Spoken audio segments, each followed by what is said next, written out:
అదే RTV app వార్తల్ని క్షణాల్లో చదివే అవకాశం ఉంటుంది. ఒక న్యూస్ పేపర్, ఒక టెలివిజన్ ఛానల్ మీ చేతుల్లో ఎప్పుడూ ఉంటాయి.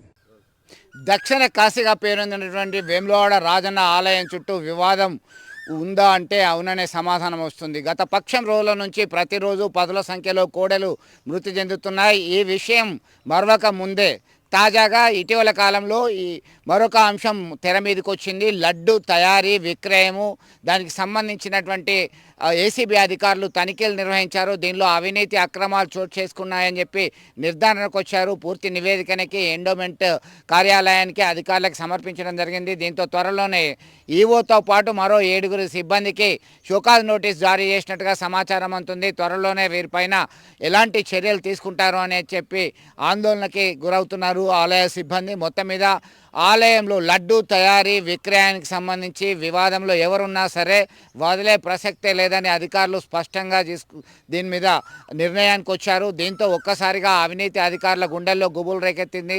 త్వరగా తీసుకోవాల్సిందే, వేములవాడ ఆలయాన్ని ప్రక్షాళన చేయాలి, భక్తులకు కనీస సౌకర్యాలపై దృష్టి పెట్టాల్సినటువంటి తరుణంలో అవినీతి అక్రమాలకు పాల్పడము, మరొకవైపు గోశాలకు సంబంధించినటువంటి గోవులు కోడెలు మృతి చెందుతున్నప్పటికీ నిమ్మకు నీరెత్తినట్టుగా ఉన్నారని చెప్పేసి విమర్శలు వెల్లువెత్తుతున్నాయి.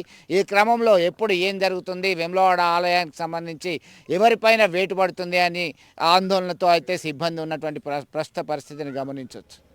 మరిన్ని వీడియోస్ కోసం ఛానల్ ని సబ్స్క్రైబ్ చేయండి. లేటెస్ట్ అప్డేట్స్ కోసం వాట్సాప్ ఛానల్ ని ఫాలో చేయండి. అండ్ లింక్ డిస్క్రిప్షన్ లో ఉంది.